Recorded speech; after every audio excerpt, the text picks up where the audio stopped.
Bismillahirrahmanirrahim. Assalamualaikum warahmatullahi wabarakatuh.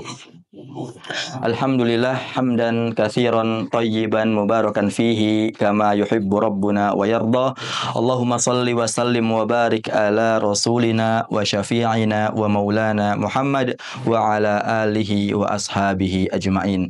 Alhamdulillah, puji syukur kita panjatkan kepada Allah Subhanahu wa taala yang mana Allah telah memberikan kita banyak nikmat, rahmat, karunia dan hidayah yang mana pada hari ini kita masih Allah pertemukan dengan bulan Ramadan. Dan salawat dan salam senantiasa kita curahkan kepada junjungan kita Nabi Muhammad sallallahu alaihi wasallam dengan senantiasa kita memperbanyak salawat kepadanya. Allahumma shalli ala sayyidina Muhammad wa ala ali sayyidina Muhammad. Assalamu alayka ya Rasulullah, assalamu alayka ya Habiballah. Ma'asyiral muslimin rahimakumullah. Ramadan adalah bulan yang mulia. Bulan yang Allah lebihkan daripada bulan-bulan yang lainnya. Bulan yang memiliki keistimewaan yang tidak dimiliki oleh bulan-bulan yang lain. Dan di antara keistimewaan yang Allah berikan pada bulan Ramadan adalah bulan Ramadan sebagai bulan tarbiyah. Ma'asyiral muslimin rahimakumullah. Pada bulan Ramadan kita diajarkan untuk memperbanyak puasa. Kita berpuasa setiap hari di siang hari di bulan Ramadan. Kita diajarkan untuk menahan hawa nafsu. Kita diajarkan untuk menahan Kita diajarkan untuk menahan syahwat. Kita diajarkan untuk menahan lapar dan haus. Kita diajarkan untuk memperbanyak ibadah, memperbanyak sholat, memperbanyak membaca Al-Quran. Dan juga kita diperintahkan untuk memperbanyak zikir kepada Allah Subhanahu wa ta'ala. Ikhwatal iman, pada kesempatan hari ini kita akan membahas secara khusus mengenai zikir kepada Allah Subhanahu wa ta'ala. Ma'asyiral muslimin rahimakumullah. Bulan Ramadan adalah momentum yang sangat tepat bagi kita untuk memperbanyak zikir kita kepada Allah Subhanahu wa ta'ala. Kalau kita berbicara zikir, mari kita belajar dari Nabiullah Ayub alaihi salam, karena beliau terkenal dengan zikirnya yang luar biasa. Ma'asyiral muslimin rahimakumullah. Nabi Ayub adalah nabi yang paling membuat iblis iri. Kenapa iblis iri kepada Nabi Ayub? Karena Nabi Ayub adalah nabi yang kaya raya, hartanya melimpah ruah, kebunnya banyak, ratusan hektar, peternakannya banyak, istrinya 4, anak-anaknya banyak puluhan. Apakah karena rizki itu, apakah karena harta itu iblis kemudian iri kepada Nabi Ayub? Tidak. Iblis iri kepada Nabi Ayub karena Nabi Ayub adalah hamba Allah yang soleh, hamba Allah yang banyak ibadahnya, banyak zikirnya kepada Allah Subhanahu wa ta'ala. Nabi Ayub tidak pernah sekalipun dalam lisannya terucap kata-kata kotor, kata-kata kasar, bahkan tidak pernah sedikit pun dalam lisannya terucap kata-kata yang sifatnya mengeluh. Ma'asyiral muslimin rahimakumullah. Iblis iri karena Nabi Ayub adalah nabi yang kaya sekaligus nabi yang taat beribadah kepada Allah Subhanahu wa ta'ala. Karena iri inilah kemudian iblis datang kepada Allah Subhanahu wa ta'ala dan iblis mengatakan kepada Allah, "Ya Allah, Ayub ini dia selalu berzikir kepadamu karena dia kaya raya. Andaikan Ayub orang miskin, tentulah dia tidak lagi berzikir kepadamu ya Allah." Kemudian Allah berkata, "Silahkan lakukan apa yang kau inginkan wahai iblis." Dan saat itu iblis turun ke bumi, datang ke kampungnya Nabi Ayub. Apa yang dilakukan iblis? Iblis bakar semua perkebunan Nabi Ayub. Dan iblis bakar semua peternakan Nabi Ayub. Hilang semua hartanya, habis hartanya, lenyap semuanya. Namun apa respon Nabi Ayub? Apakah dia marah? Apakah dia mengeluh? Tentu tidak. Nabi Ayub tetap dalam zikirnya, tetap senantiasa memperbanyak ibadah kepada Allah Subhanahu wa ta'ala. Apa zikir yang biasa diucapkan oleh Nabi Ayub? Nabi Ayub zikirnya adalah, "Irhamna ya arhamar rahimin." Sayangilah kami wahai yang maha menyayangi. Irhamna ya arhamar rahimin. Zikir itu terus ia ucapkan walaupun hartanya sudah habis terbakar.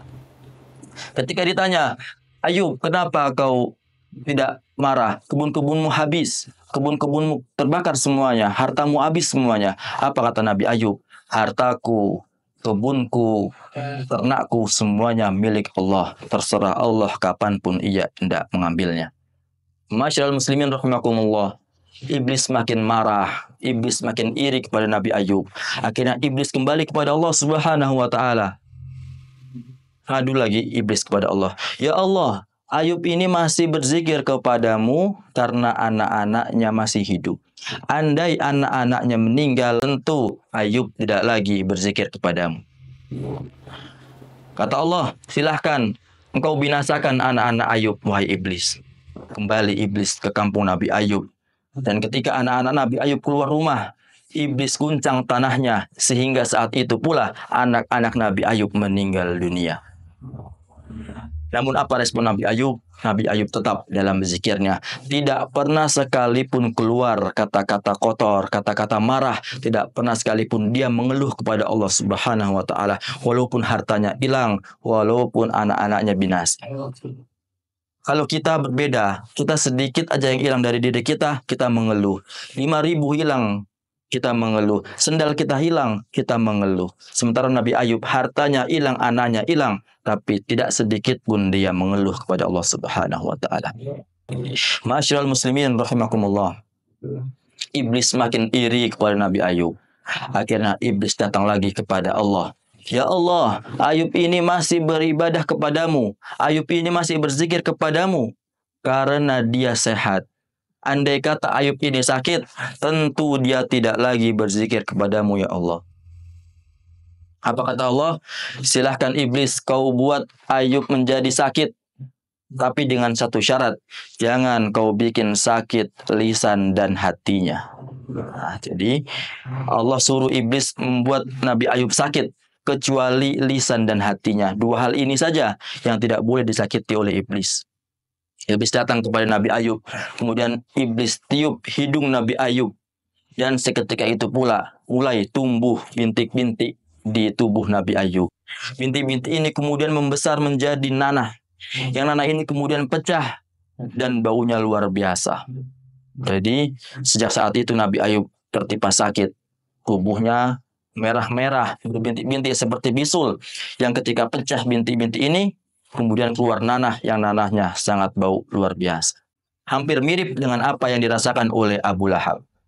Abu Lahab ini suatu ketika dia terkena kayu kepalanya. Nah, saat itu luka. Ketika luka itu, kemudian lukanya membesar sehingga menjadi luka yang parah dan bernanah seperti yang dirasakan Nabi Ayub, dan juga baunya luar biasa. Yang membedakan adalah Nabi Ayub orang soleh, sementara Abu Lahab adalah orang kafir. Abu Lahab ini karena sakit yang parah ini kemudian istrinya meninggalkannya, anaknya pergi meninggalkannya, masyarakat mengucilkannya.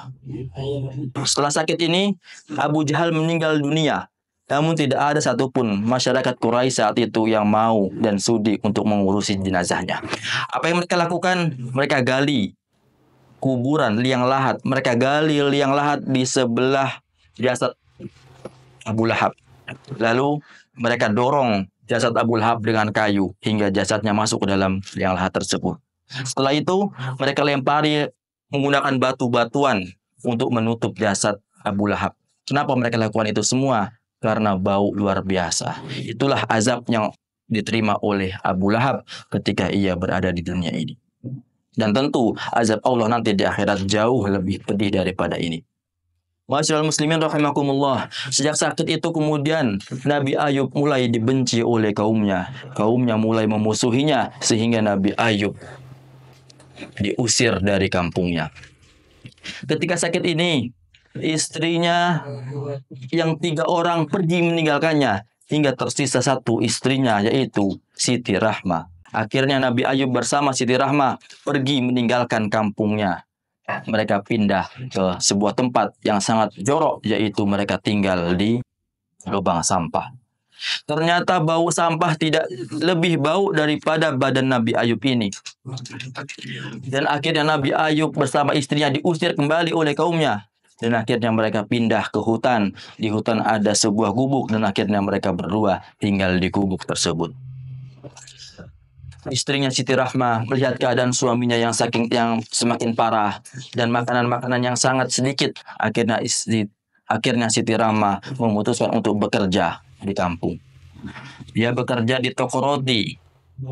Ya, namun ketika dia ketahuan bahwasanya dia adalah istri Nabi Ayub, dia diusir dari tempat kerjanya. Namun ketika saat itu istri Nabi Ayub ini sudah memiliki roti yang kemudian diserahkan kepada suaminya. Ketika Nabi Ayub mendapati roti,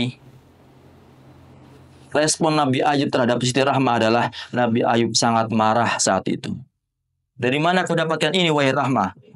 Kata Siti Rahmah, aku bekerja Ayub, aku kasihan melihat keadaanmu. Saat itu Nabi Ayub sangat marah. Kemudian dia mengatakan, andai kata saat ini aku sehat, akan kucambuk kau satu sekali, Rahmah. Marah Nabi Ayub. Kenapa dia marah? Karena harga diri seorang laki-laki adalah letaknya pada nafkah. Nabi Ayub tidak mau istrinya yang justru menafkahinya. Karena laki-laki sejatinya adalah yang memberi nafkah, bukan yang menerima nafkah. Ma'asyiral muslimin rahimakumullah.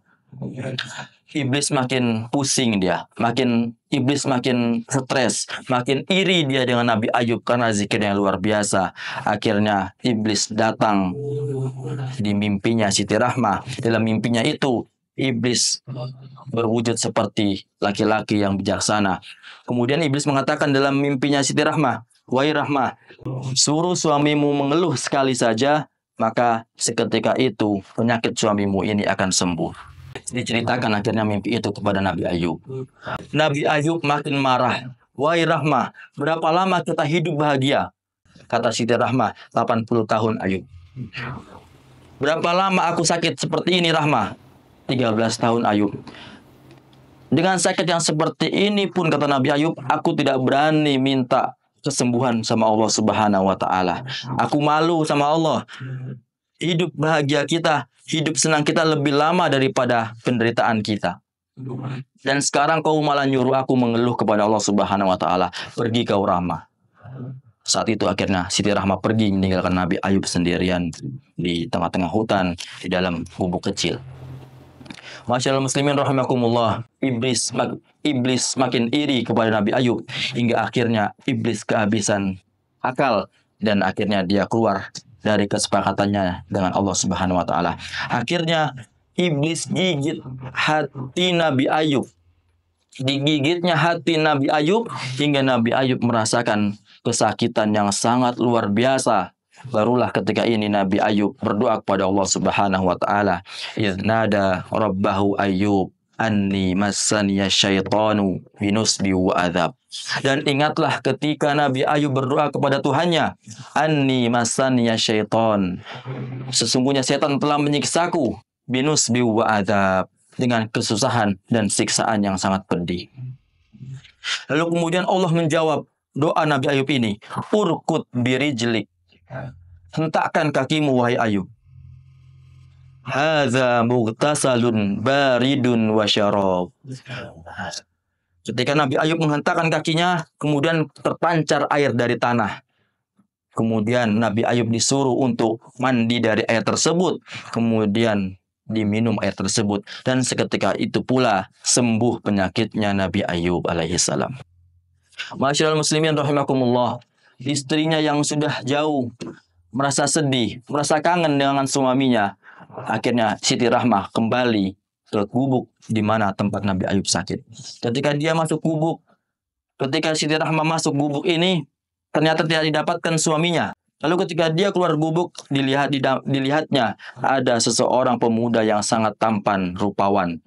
Jadi Nabi Ayub ini ketika dia sembuh, jauh lebih bersih, jauh lebih putih badannya daripada keadaan dia sebelum dia sakit. Jadi ketika Siti Rahmah menjumpai pemuda ini, dia tidak mengenalinya sama sekali. Kemudian ditanya kepada pemuda ini, wahai pemuda, lihatkah engkau dengan hamba Allah yang sedang diuji di dalam sini? Lalu kata pemuda ini, lupakah engkau kepadaku wahai Rahmah? Lalu Rahmah menjawab, siapa engkau? Kemudian Nabi Ayub menjawab, aku Ayub. Masyaallah muslimin rahimakumullah. Siti Rahmah begitu senang melihat suaminya yang telah sembuh. Namun dia sangat kaget karena ternyata suaminya jauh lebih ganteng daripada suaminya sebelum keadaan sakit. Dan setelah saat itu, Allah kembalikan harta Nabi Ayub. Allah kembalikan kebunnya, Allah kembalikan ternaknya, istri-istrinya kembali, dan anak-anaknya kembali.